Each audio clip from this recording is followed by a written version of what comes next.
Sa ulo ng mga balita sa MBC Network News, dating President Fidel Ramos dismayado sa ika-100 araw sa pwesto ni Pangulong Duterte.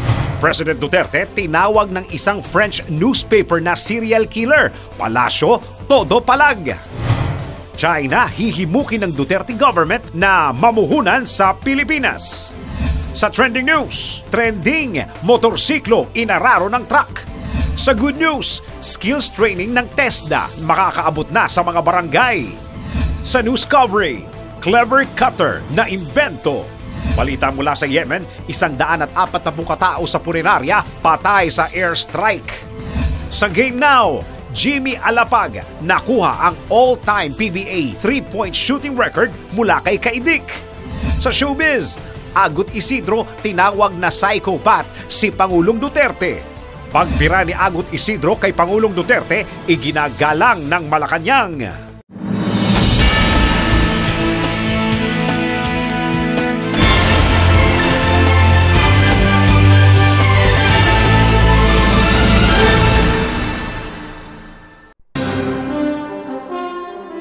Magandang araw Luzon, Visayas, Mindanao at sa buong mundo. Samahan niyo ako sa kalahating oras ng ating balitaan.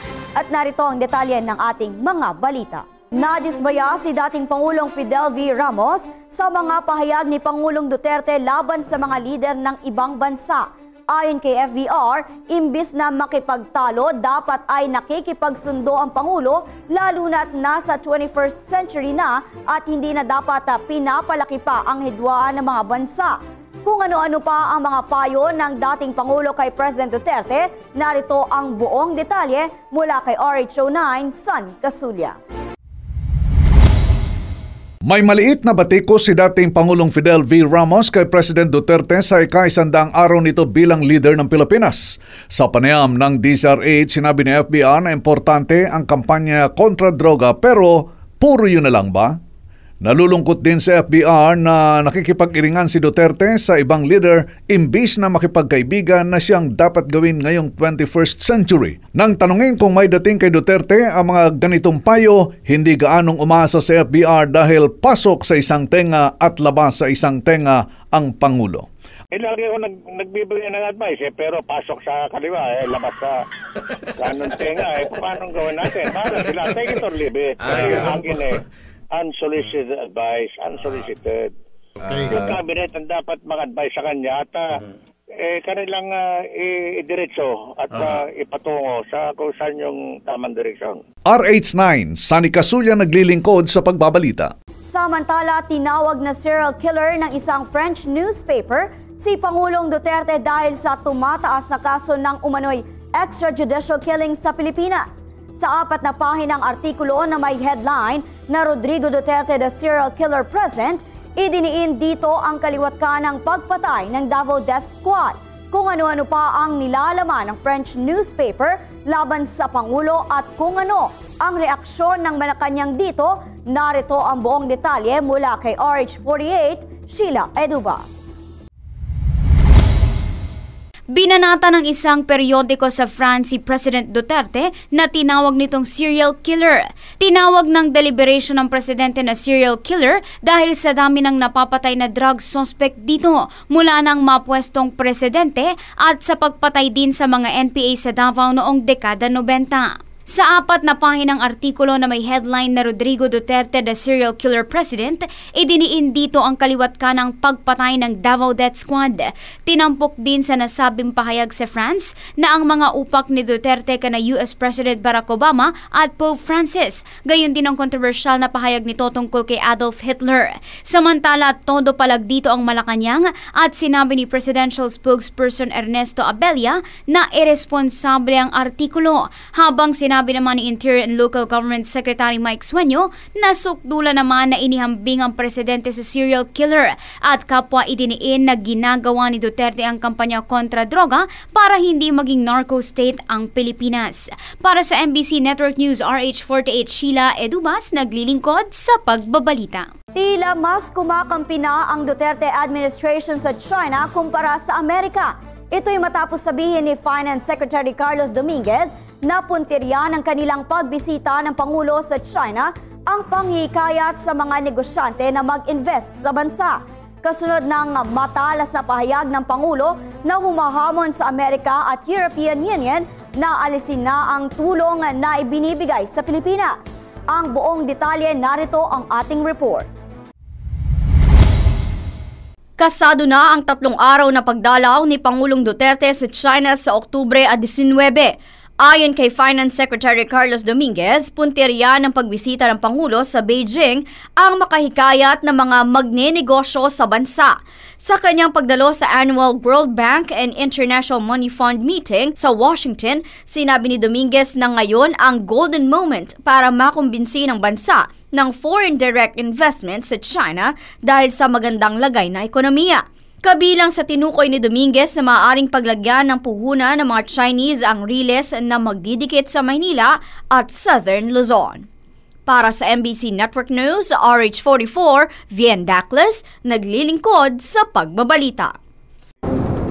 Ibinunyag ng hepe ng PNP-NCRPO na si Oscar Albayalde na may 30 artista na posibleng kasama sa listahan ng mga nagtutulak at gumagamit ng iligal na droga. Pahayag ni Albayalde, patuloy pa nilang sinusuri ang kanilang listahan para masiguro na walang nadadamay na inosenteng artista. Para sa buong detalye, alamin natin sa report ni RH09, Sonny Casulia. Nakasalang na sa validation ng pulisya may 20 hanggang 30 artistang dawit sa droga.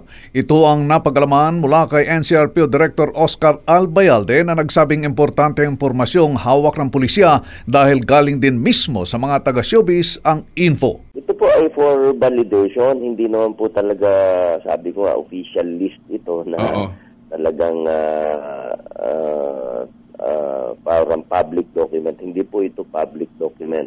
Listahan lang po ito na kung saan na ipon po natin, nakuha base dun sa mga information na nakukuha natin. RH9, Sonny Casulia naglilingkod sa pagbabalita. Samantala, 2 katao ang patay sa naganap na hostage-taking sa Dasmariñas, Cavite. Ayon sa mga otoridad, unang hinanap ng suspect sa CR ang kanyang live-in partner at nang hindi niya ito makita, nagsimula na itong mag-amok at ng hostage ng 12 katao. Ang buong detalye ng balita mula kay RH48, Sheila Edubas. Patay ang 2 katao sa ilang oras na hostage drama sa isang mall sa Dasmariñas City, Cavite. Kasama sa napatayang hostage taker na si Carlos Lacdao, 32 years old at ang kanyang hostage na si Jolabel Somali. Sumugod si Lacdao sa comfort room sa lower ground basement sa SM Dasmariñas. Hinahanap ang dati niyang kinakasama na may iba na umanong live-in partner. At nang malamang wala doon ang dalawa, ay nang hostage siya ng 12 katao dakong alas 12:45 ng hapon. Dakong alas 3:30, sinimula ng saksaki ni Lacdao si Somali sa kabila ng negosasyon sa kanya ng mga pulis matapos makatakas ang karamihan sa mga hostage. Napuruhan sa mga saksak si Somali pero nabaril din ng mga pulis si Lacdao at isa pang hostage ang nasugatan. Para sa MBC Network News, RH48, Sheila Edubas, naglilingkod sa pagbabalita.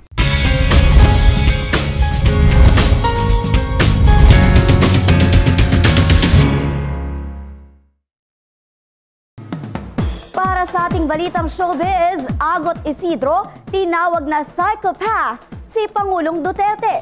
Ibabalitain sa atin ni RH43, Rocky.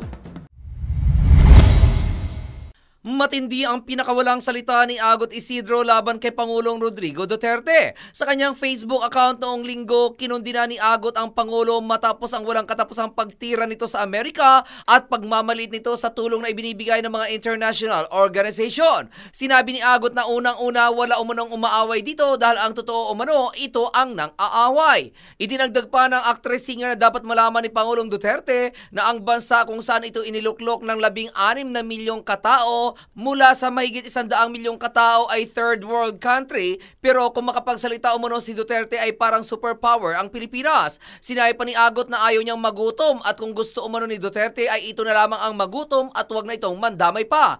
Hindi na nga raw nakakakain ang marami, gugutomin palalo. Sa huli ay sinabi nito na may kilala siyang psychiatrist kaya't magpatingin umano ito, sabay sabing hindi ito bipolar kundi psychopath.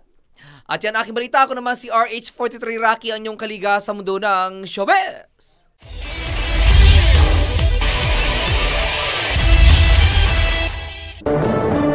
Para sa ating trending news, babala sa mga motorista, lalo na po yung mga nagmamaneho malapit sa mga malalaking sasakyan o truck.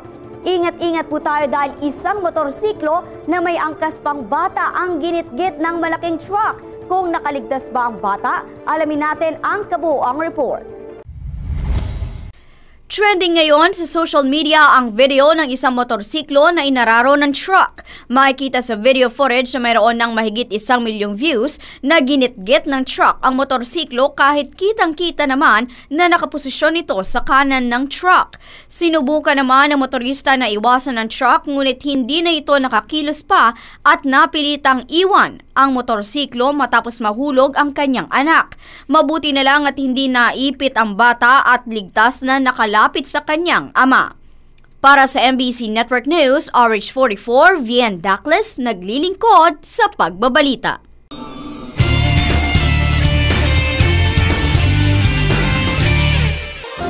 Para sa ating good news, makatapos ng pag-aaral at magkaroon ng magandang trabaho, ito na ang pagkakataon mo dahil sa tulong ng TESDA.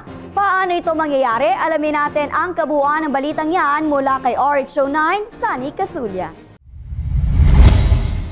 Target ng Technical Education and Skills Development Authority o TESDA na madagdagan pa ang kanilang mga scholar sa bawat barangay. Dahil dito kaya't bumuo ng isang kasunduan ng TESDA at ang Liga ng mga Barangay sa Pilipinas sa pangunguna ni TESDA General Manager Giling Jean Mamundyong.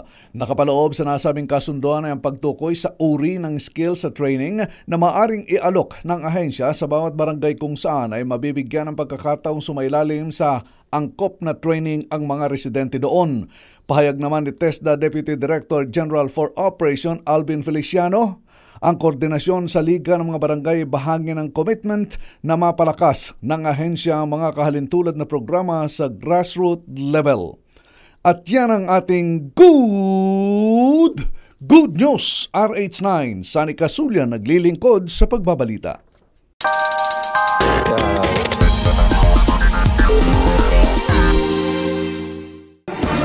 Para sa ating news coverage, good news para sa mga mommy na mahilig magluto. Mayroon ng naimbentong clever cutter na malaking tulong sa paghihiwa ng mga panghalo sa ulam. Kung paano ito ginagamit at magkano ito, alamin natin sa ating report. Mahilig ba kayong magluto? Gusto niyo bang makatipid sa gamit sa pagluluto? Narito ang Clever Cutter, isang gamit sa kusina ang pinagsama ang gunting at chopping board. Kumbaga, 2-in-1 ito. Kaya naman madali na ang pagkakat ng mga gulay, prutas at maging ng karne, hindi pa makalat. Ito'y dahil diretso mong makakat ang mga gusto mong hiwain sa ulam na niluluto o kaya'y sa salad na ginagawa. Ang grip nito ay madaling hawakan ng mga kamay, may premium stainless steel na blade at madaling linisin. Sa ngayon, nagkakahalaga ito ng $14.99 o 734 pesos and 51 centavos plus $5.99 o 293 pesos and 51 centavos na shipping fee kung 49 ang palitan ng piso sa dolyar. At yan ang ating news coverage. RH44, Vian Dacles, naglilingkod sa pagbabalita.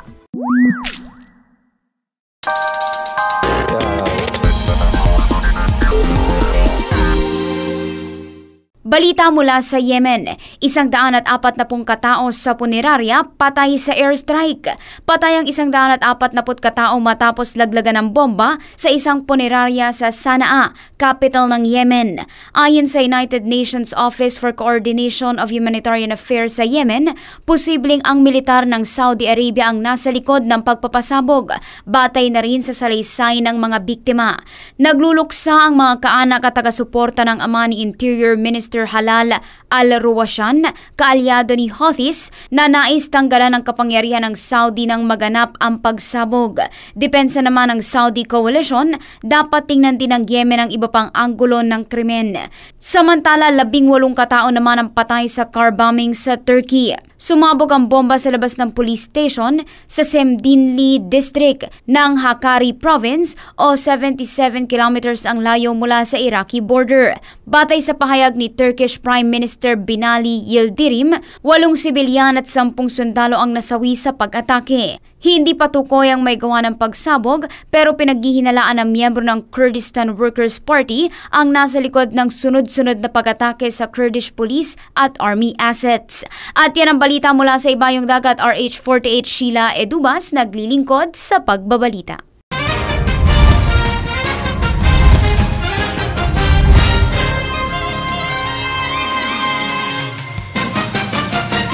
Nakuha na ni Mighty Mouse Jimmy Alapag ang record para sa pinakamaraming 3-point make sa PBA sa Game 2 ng kanilang final series laban sa Barangay Ginebra Gin Kings. Nilagpasan ni Jimmy ang 3-point record ni Triggerman Alan Gayedic sa 4:49 mark ng second quarter para sa ika-1,243 career 3-pointer niya. Sa halftime, inaward kay Jimmy ang game ball bilang paggunita sa historical milestone sa kanyang career. Pero para kay Jimmy, si Alan Gayedic pa rin ang pinakamagaling na shooter sa kasaysayan ng PBA at walang makakapagpalit sa kanya. Pinasalamatan ni Alapag ang lahat ng mga fans na nagbati sa kanya dahil sa milestone na ito. Pero hindi naging masaya ang buong gabi ni Alapag dahil nanalo sa Game 2 ang Barangay Ginebra Gin Kings para tablahin ang serye. Dahil dito, 1-1 na ang Meralco Bolts at Ginebra Gin Kings at panigurado ang aabot sa Game 5 ang seryeng ito. At yan ang ating balitang pampalakasan para sa Game Now. Ako si Toby Pavon.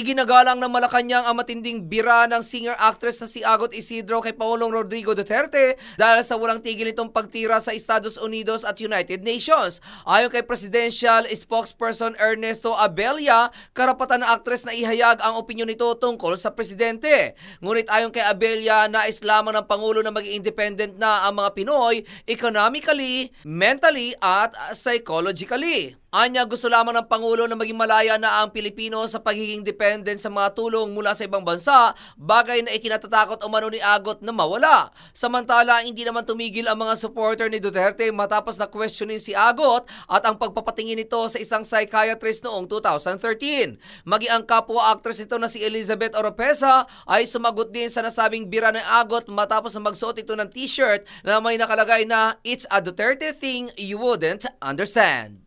At yan aking balita, ko naman si RH43 Rocky ang inyong kaliga sa mundo ng showbiz.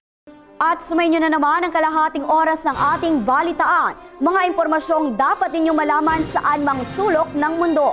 Sa ngalan ng buo-buo ng MBC Network News at ni Dennis Antenor Jr., ako po si Vian Dacles. Bukas, alas 11 ng umaga, tuloy-tuloy ang ating balitaan sa MBC Network News.